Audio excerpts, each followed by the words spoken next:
Hello, everybody. I am Joey from the Chart Guys. I'm going to be covering for Lamont again this week. And the main purpose of this video is going to be about how to track money flow, how to track rotation, how to quantify it, and how to make sure that we are positioned in places that is going to be utilizing our money the best.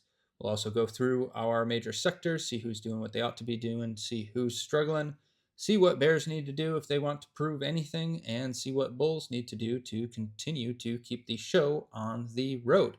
So let's get on into it here, just with a quick rundown. Not a ton different to say from last week. Bulls are continuing to prove what they need to prove.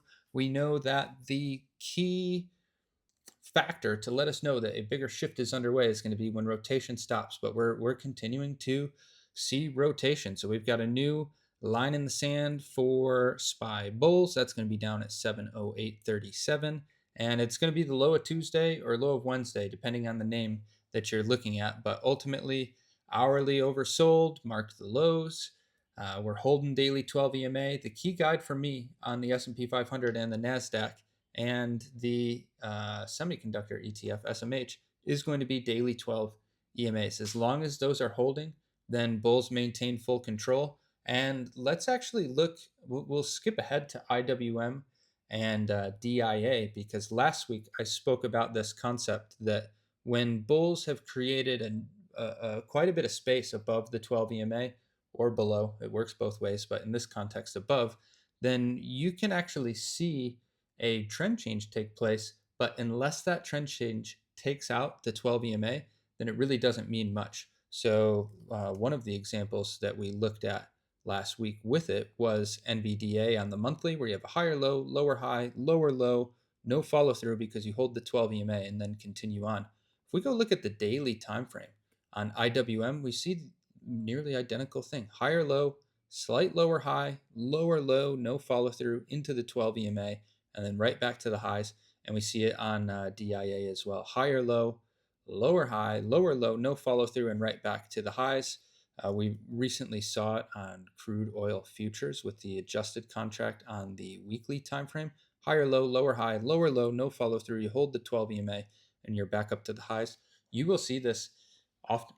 So stick it in your memory bank and don't be fooled by it when it shows on up, and understand the places where it can be more common. And that's after a really strong move, either to the upside or to the downside. And you can certainly see it in a bearish sense. I think mRNA had it when it was getting its teeth kicked in for quite some time. Yeah, back in here.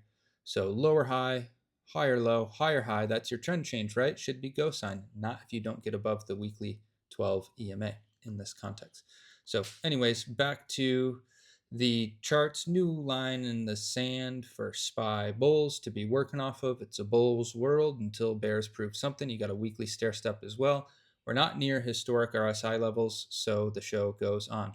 Looking at QQQ, same deal.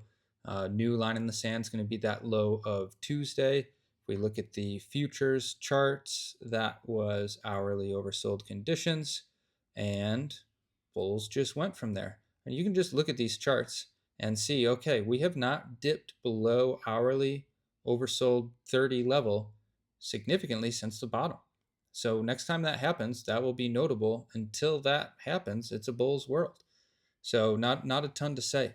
You can say we're riding the 12-hour 12 EMA.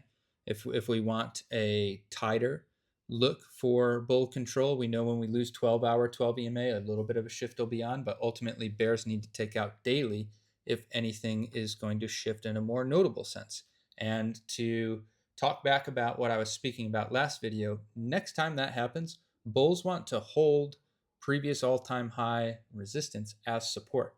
So that's still going to be the same deal. So I'm not going to repeat a ton from last video. Nothing has really changed from last video.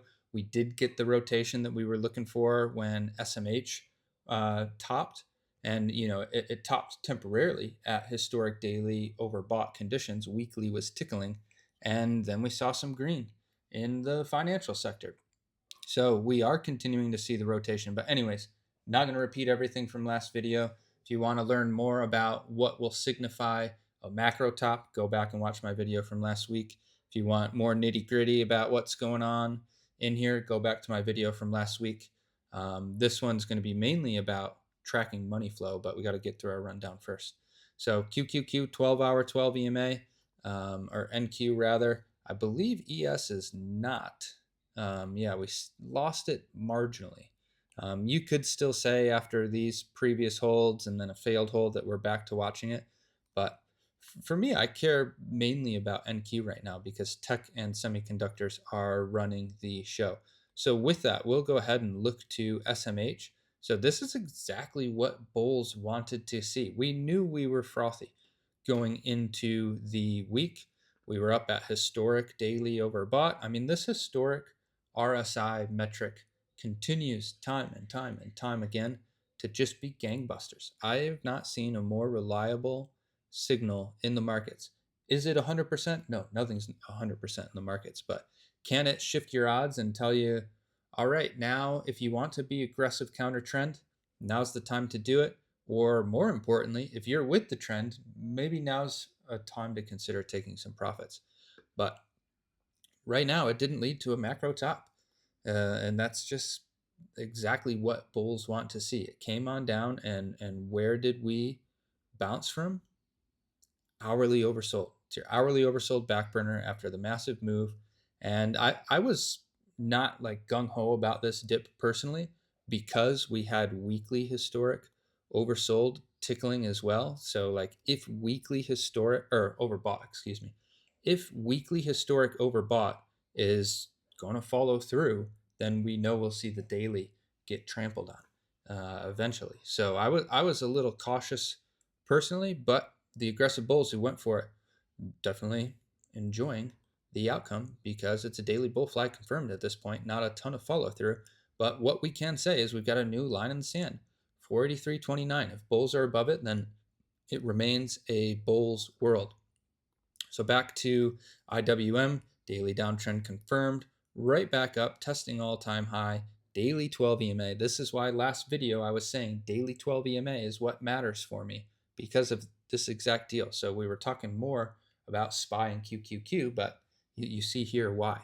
So low of Wednesday, key support on IWM. It's a bull's world unless that changes. DIA, daily downtrend confirmed, no follow through, up to new highs.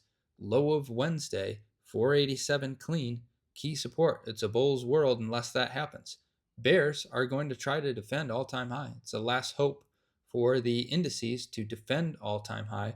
Got a bit of a megaphone here going on at the top, outside bar this past week. Yeah, if bears, yeah, I guess I don't love it as a megaphone. Let's do some freestyle drawing.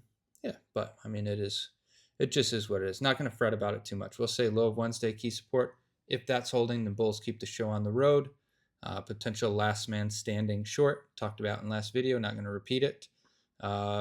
Moving on to the dollar, and just nothing to say here. I'll reiterate, I want to touch on it because I know Lamont touches on it, but until we break out of this megaphone down here, nothing's changing. And the dollar, frankly, is not having much of an impact on anything else anyways. So when we break out of this range, eventually we'll look through and see, is the dollar affecting anything? If it is, then great. We'll start to work it back into our analysis some more. If it's not, then great. We'll continue to ignore it. So looking at gold, gold daily bounce underway. We were talking last week, weekly consolidation hadn't started yet, and it just looked like metals were just waiting for the slightest bit of bearishness from the broad market, basically daily consolidation, and looked like they were just ready to roll. And that's exactly what we got. We finally got a little bit of pullback in the broad market, very, very little. Mainly tech. It was the most notable pullback for tech, and it's easier to see on the futures chart. But most notable pullback that we've had for tech since the de-escalation news. We had the one Sunday night gap down that was obviously bought up, but anyways, bears took the opportunity to go with it, and now we got weekly consolidation underway. The big question is, are we going to get a weekly higher low and higher high to get the monthly higher low set, clean off the 12 EMA? Or are we going to get some type of falling wedge action with the potential for a lower low without follow through, as we've already seen once. And the daily trend is going to be the guide within. So right now, you could say we have a dinky little daily downtrend. Either way, we're looking for a daily lower high on this bounce. And on gold itself, not a very impressive bounce. So if I'm looking at gold in a bubble, I'm saying, bears still have full control of weekly consolidation. But when we look around at the metals space, and we know that the metals move as a unit, not necessarily in lockstep, but we will see what I call follow the leader. Basically, you'll see one metal do something and then the others do something to follow. I mean, we saw it for weekly consolidation.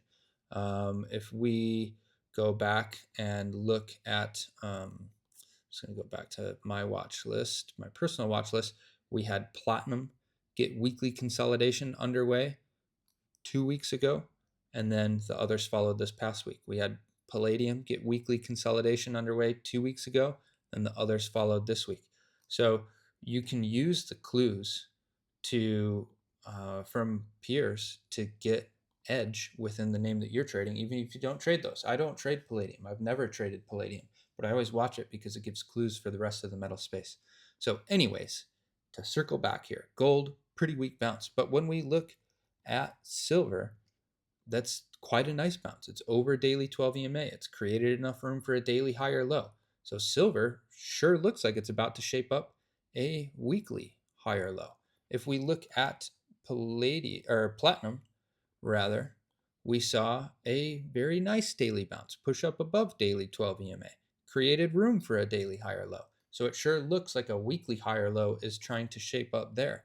So at face value, gold looks kind of weak, and that creates the scenario where we could see a daily lower low without follow through on gold, while silver forms a daily higher low. So you got to look around for clues.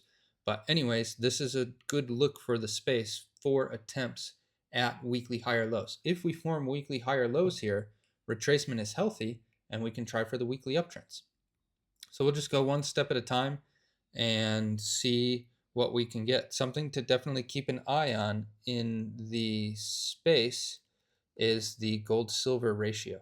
This is often guiding things in the space as a whole, and we've got a nice equilibrium here: low, high, higher low, lower high, higher low. And the direction this breaks will be very telling for us. If it breaks to the upside, that means silver's holding on better than gold, or excuse me, silver is performing worse than gold. And typically that is associated with consolidation in the space. The strong look that metals bulls as a whole want is this ratio going down, showing us that silver is stronger than gold, and that uh, associates with a risk-on appetite in the space. Silver, the higher risk metal, performing better than gold. So the beastiest moves you see in the metal space historically is when this ratio is going down and silver is leading the way. So be keeping eyes on that. Moving on to NVDA, definitely not the follow through bulls want to see on the new all-time high. It got 1 day follow through from the last video, went sideways, broke bear all the way back down at daily support, and sure looking like we're just fixing to stay sideways here. So does this turn into a bit of a megaphone? It certainly could. So weekly consolidation is technically underway, but it will be notable if bears can confirm a daily downtrend from here to give us confident weekly consolidation. So looking for a daily lower high next bounce. If bulls are going to recover it, they got to bounce big enough on the daily to fend off a little daily head and shoulders, fend off a daily downtrend, however you want to look at it. But we'll go one step at a time. So not the follow through bulls want to see, but certainly still seeing strength elsewhere in the space. It's not just everyone doesn't look like NVDA, and that's fine. We talked about NVDA led the move up, and it's just been going sideways, while now other players in the space see strength. So you got AMD back to new highs, no red flags there. So it's rotation within the sector. So let's see. I guess we'll knock out these other two, and then we'll talk about money flow. So Bitcoin's still just weak. Still weak. A little bit of relative strength to on Friday there. but not a ton. I'm going to go out to the 2-day now after this clear 2-day 12 EMA hold. And we know the key spot for bears and bulls alike is going to be this 80.5K previous support. Does it act as resistance? If it does, that's what bears want to see. If it doesn't, that's where bulls start to negate a monthly bear flag. So it's just weak. It's a corrective move. We certainly could see rotation into Bitcoin and see semis cool off and then Bitcoin runs, but it's just not what we're seeing right now. So we got to take it at face value. Looking at CCJ, so we did get weekly consolidation here, and it did come from the clue of NXE talking about looking for clues in the space. NXE, a major player in the space, up at all-time highs, clear weekly EQ. It was testing resistance. If we were going to stay within this weekly EQ, then the space was likely to see some consolidation. That's what we saw. And now the question is, can CCJ bulls confirm a weekly uptrend to confidently get a monthly higher low set? The higher low is set, but get it set with confidence and ultimately confirm a monthly bull flag into all-time highs. So bulls need to regain a daily uptrend. Good start there on Thursday. You break the weekly stair step, then you see a strong bounce, creating room for a daily higher low. Got to get a daily uptrend from here. Earnings going to have some say in it. We'll go one step at a time. Can we get a weekly higher low set? So looking back through, the big question last week was, is XLF going to see some strength when we see semiconductors see some weakness? We saw only very marginal weakness from semiconductors, but weakness nonetheless. You had a 0.04% red candle on Monday, and we go look at XLF. You had a green candle there, and then when you had the gap down on SMH on Tuesday, you had the gap up on XLF. So that's rotation. That's rotation in a nutshell. Certainly not long-lived rotation where that first day of it was the new paradigm in the interim, but rotation nonetheless. So is XLF going to be a weekly bull flag, try to work back up towards all-time highs with everybody else? Or are bears going to be able to try to confirm a daily downtrend? They sure tried here, but no follow through. So just kind of some sloppy balance at the highs, and that's that. Not a ton to read into it. The question here now is XLV going to be a daily or weekly bear flag confirmed without follow through to ultimately mark a larger time frame pivot, which would be a monthly higher low shaping up? That's what's on watch here. But if we're going to say that's starting to happen, then bulls need to get up and through 150.22. And that leads me into the primary topic of this video. How do we track money rotation?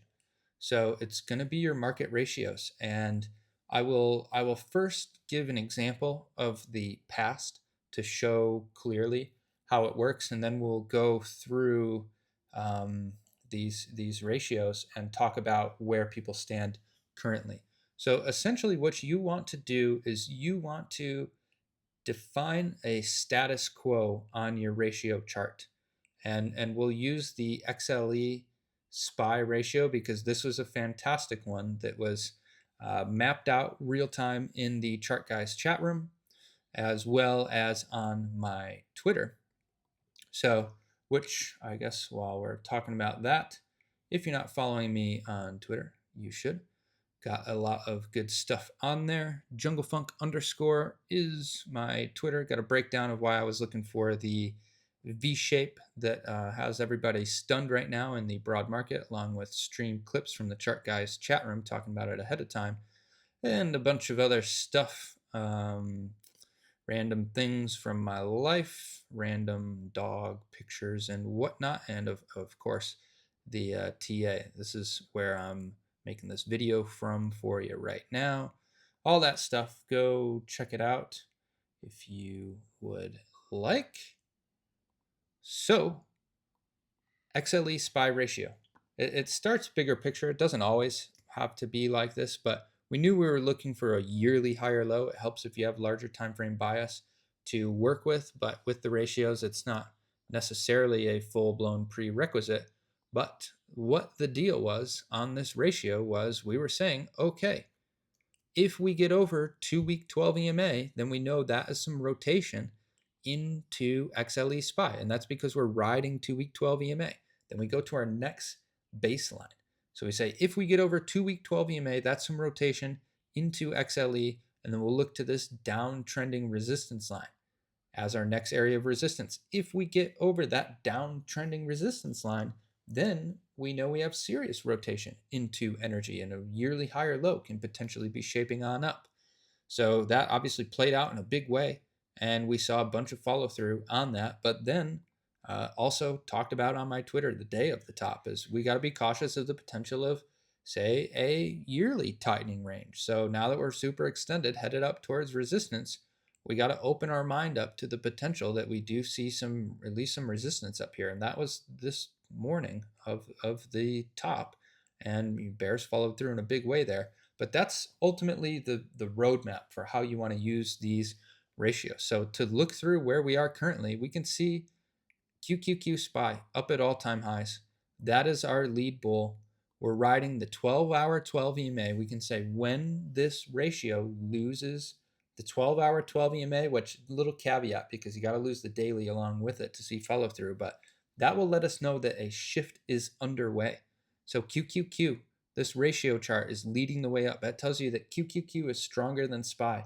SPY is a conglomeration of all this other stuff, and you have QQQ tech outperforming all this other stuff within it. So that's telling you that money is flowing in to QQQ.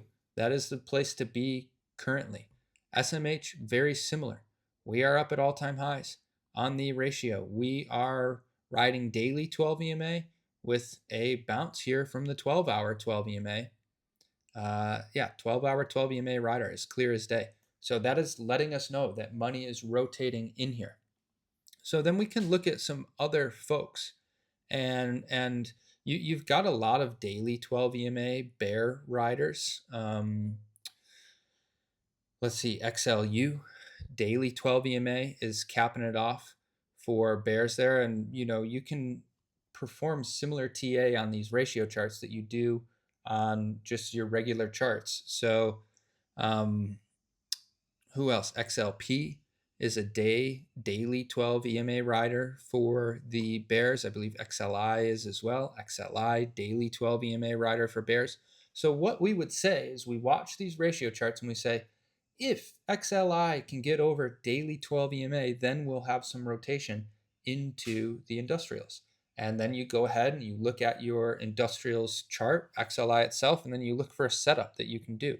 So right now we're still just sloppy sideways. We were talking last video about potential for rotation in here. Now we just ultimately got a megaphone, so not a lot of clarity. But if that ratio gets up and over, then you know that your money is better placed in XLI than it is in other places in the within the market. That S&P 500 is going to be our general gauge for the market. Could you be making money in XLI? Yeah, you can, even if the ratio is going down, but you will be making more money if you are in a place where the ratio is going up. You will have more confidence in bulls if you are in a place where the ratio is going up. So some key bigger picture ratio things that I am watching is on IWM. We know small caps have had a nice move up here off of the lows ultimately from April 2025. It's not the most impulsive move, but it's not getting their teeth kicked in like they'd been getting for quite some time. Ultimately, what it ended up being is a quarterly bounce. And now the big question is, are we going to see a quarterly lower high off of the 12 EMA for continuation of this status quo? Or is it going to be something kind of similar to what we saw in XLE on the 2-week time frame? Do we see a move over quarterly 12 EMA on IWM SPY ratio to see larger rotation into small caps, or do we top out here and end up seeing bearishness come back in, relative weakness come back in to the small caps. So I am watching that. Looking at XLF, we've got a weekly 12 EMA rider to the downside. So just to go back and kind of paint this picture, we'll go back and look at XLE and we'll compare it to this XLF right now. Weekly 12 EMA rider to the downside. It doesn't matter whether it's a weekly, a daily, a 2-week, a monthly, a quarterly. Due to the fractal nature of the game, all of this stuff is going to be the same. So watching XLF weekly 12 EMA, and we can go ahead and compare this to the 2-week 12 EMA back here on XLE SPY ratio. So it's going to be the same thing. And we will know that financials are back on the map in a more notable sense when we get over weekly 12 EMA. And then it is going to be zoom out game to the monthly. Do we get over weekly just to then reject from the monthly? Time will tell. We can only go one step at a time. But that's what I'm watching here as the financial sector tests the lowest levels in the last 26, 27 years. So watching weekly 12 EMA there. Looking at XLV. So we've got monthly 12 EMA on XLV as we test the same lowest levels in the last 27 years. We're getting down there. Monthly bear flag confirmed. And we have got just a weekly stair-step waterfall with ultimately 12-hour 12 EMA resistance. Now, I'm sure it started as 4-hour 12 EMA. Yeah, it was a 4-hour 12 EMA grind all the way down. And now we're up and over. This is, if this were to be a traditional EMA rider reversal, we would see a 4-hour uptrend get confirmed from here. So it's on watch. And then the bummer about being in downtrends when you're trying to play bullish is as soon as you get through one level, you have the next boss sitting there waiting for you. So watching for proper rotation into the healthcare sector, but the ratio's got to come along. The ratio's got to participate, or else we're not going to see any sustained rotation. You can get weekly bounces, you can get this, you can get that, but you've got to shift your status quo. Larger time frame status quo is the monthly 12 EMA on XLV SPY. It's the monthly 12 EMA on XLF SPY. And along with QQQ, those are your three primary constituents within the S&P 500. So those are definitely important to be watching. Everybody else is a little bit smaller, so you don't care as much, but you want to be aware. What sector is what you're playing a part of, and how does that sector's ratio slot in with the S&P 500? Like software. A bunch of people are playing software names because the big question is, are we talking like macro lows and names like Microsoft? Like, is this a generational opportunity? Well, if you are, you got to get over your status quo on your ratio for the sector that you're playing within. So IGV SPY ratio is about the weekly 12 EMA. So got to get up and over that. And then you need the same things that you need for a regular stock chart or index chart or commodity. Same trend changes, same retracement rules. All of these things apply. Follow through, implications of follow through magnitude. These all apply here. And you just got to look one step at a time. So we'll go back up to the top, just do a quick kind of run through of everybody. So XLC had been doing fantastic since the 2022 lows, but we got a bit of a shift underway here. We got some quarterly consolidation follow through. We've got a monthly downtrend. So in the short term, we're just looking similar daily 12 EMA rider to the downside. We probably got 4-hour 12 EMA in the shorter term, trying to push up and over. So looking for short-term relative strength to come into play there when we get over 4-hour 12 EMA, but then we're going to be looking for lower highs. So XLI, again, daily 12 EMA rider. We got to get up and over to start talking about a monthly 12 EMA. We're testing monthly 12, or start talking about monthly high or low. We're testing monthly 12 EMA right now. It'd be a good place for bulls to show up after this double top. How do ratios work? How do you get a perfect double top on a ratio? I don't know. It used to really mess with my mind trying to figure out how these ratios were so dang powerful. How can a ratio ride an EMA? How can a ratio reject right from resistance or support? I stopped thinking about it. It just is what it is. It works. It's a fantastic signal. So don't overthink about it. You'll blow a gasket. So it's crazy. I can't do anything but smile when I see stuff like this because it's just beautiful. So XLP, talked about that as well. Daily 12 EMA rider. XLE spoke about that. The big question here is going to be, are we going to get a weekly downtrend to ultimately have us stay within this bigger picture range? Um, yeah, time will tell. Looking for a weekly lower high on this bounce. Got a little bit of relative strength. Tons of room for a relative weakness to come back in. XLU, daily 12 EMA rider. Got to get up and over, and then you got room for a weekly lower high. XLB, probably a 4-hour or 12-hour EMA rider. Not quite a 4-hour. I don't think it'll be a 12-hour. Oh, it is a 12-hour. So 12-hour, 12 EMA rider. Once you get through that, you zoom out for lower highs. Need to regain some uptrends. XBI is interesting because we've had relative strength for a while since the April lows. That's similar to IWM ratio. If we look, it's been bulls since that same time. We've got bears in here now. We've got monthly consolidation underway. We had a little bout of it there. But the big question will be, can ratio bulls hold this monthly 12 EMA to get a bigger shift underway for the biotech sector? Or is this just going to be like a 6-month lower high or something like that? And then just see relative weakness return. So time will tell. In the short term, got a 4-hour 12 EMA rider. We'll zoom out to the daily once we get through that, and we'll look to see, we'll need to see bulls get through daily 12 EMA on the ratio to start talking about the first step of a monthly higher low shaping up. XRT, yeah, weekly 12 EMA rider within a monthly 12 EMA rider. Maybe you could say 2-month for a little more, something a little cleaner. Yeah, I like the 2-month 12 EMA there for XRT. Let's see, XHB. What do we got? So it's a monthly downtrend.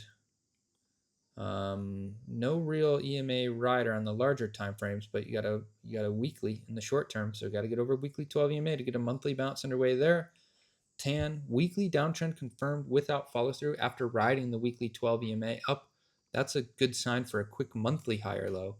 TAN was weakest that it had ever been compared to SPY at the tariff tantrum lows, and it's been all bulls since then. So bulls love to see that. Got to regain a weekly uptrend if we're going to talk about relative strength coming back into TAN in a more sustained sense. Already talked about SMH, already talked about IGV, CIYT, I don't really care about. Quarterly 12 EMA rejection on a quarterly 12 EMA rider. Got to shift that. That's not wildly different from what we were looking at on IWM SPY. This larger time frame quarterly 12 EMA rider had similar bouts of relative strength as well back off of the COVID lows. And this is the fate that small cap bulls don't want to see. Let's see, real estate is just a monthly 12 EMA rider. Another rejection from monthly 12 EMA. And Bitcoin trying to get a monthly bounce underway. Double monthly inside bars, triple monthly inside bars, because we're now into May and it's a weekly 12 EMA rider. So got to get up and over that to see some relative strength come back into crypto. And that's that. So if you're in the chart, guys, I've shared this ratio watch list many times within there because we're just scratching the surface with what you can do with ratios. So if you're not in the chart, guys, you can, I'll drag this out so you can see the full names. Ratios are very powerful here. So make yourself a ratio watch list. You can do individual names against SPY, individual names against QQQ. You can do uranium names against each other and the ETFs within the space. You can do all the grains. You can do all the metals. It's fantastic. It's very powerful, and it's a way to quantify money flow. So to tie into the title of this video, people have fancy names for it, like, institutional flows or whatever. Well, we'll get some institutional flows into XLV when bulls can get over daily 12 EMA on this ratio. We'll see how long the institutional flows last. We know we'll have more sustained institutional flows when you get over monthly 12 EMA. Like there's a lot of buzzwords for it, and people will like be like, oh, my proprietary indicator will tell you what, we'll track these institutional buys and stuff like that. And I'm not saying that all this other stuff doesn't work, but I'm saying that there's a free way for you to do it with your own eyeballs and not rely on a guru to tell you when flow comes back into the healthcare sector. You don't need to track options flow. You don't need to do anything. You need to see this ratio get over monthly 12 EMA. It's going to be same deal for XLF. Got to get over monthly 12 EMA. Got to get over weekly 12 EMA first. And the roadmap for how this works, I laid out with the XLE chart. And I've been using ratios in the Chart Guys for a long, long time. So if you're a Chart Guys member, you are familiar with a lot of this stuff already. If you're not, there's my fourth webinar talks about this stuff. There's ebooks on the website and all sorts of stuff. So that's it for the video. To talk about the Chart Guys, we've got some changes coming in. I'm going to be morning streaming on Tuesday. So in the past, I wasn't doing morning streams because now that I am in Thailand, my mornings are more important. But I'm not going to be doing ticker requests. I'm just going to be live streaming my trading on Tuesday market opens. So that's going to be pretty cool. We've got an actionable posts channel that we have started up here. So this is just basically to weed through the noise and whatnot. So on Friday, Dan had a nice one with IGB and PLTR. He had another nice one with UAMY. I had a nice one on silver, nice one on NQ. And it's not just us posting in here. If there's a member that has an actionable post, we will stick it in the thread. And this is just like a quality over quantity type move. So I think it's going to be really awesome for everybody in the room, but especially awesome for people that can't be glued to the room every second of every day, which is obviously a lot of people. So excited about that new channel. Excited to be starting off some morning streams on Tuesdays. And yeah, that's about that. So thank you for tuning in to the video. If you've stuck through the whole way, you are a trooper. Hope everybody has a great rest of your weekend, and we'll continue to track this rotation. Step one is how long does QQQ and SMH continue leading the charge, which is going to be 12-hour 12 EMA on the ratio, and then you got to take out daily to prove it. How long does that go on? That's where my focus is right now. And then once those ratios are lost, the status quo on those ratios shift, then the question will be, are we seeing rotation into these other names, or are we seeing capital leave the markets? If we're seeing capital leave the markets, you probably get weekly consolidation. If money is rotating between other names, the show will go on. Have a great weekend. Thanks for tuning in and listening to me blab. I will talk to you later. And one last pitch from my Twitter. If you're not following my Twitter, you're missing out. JungleFunk_. All right. Farewell. Adios. Goodbye.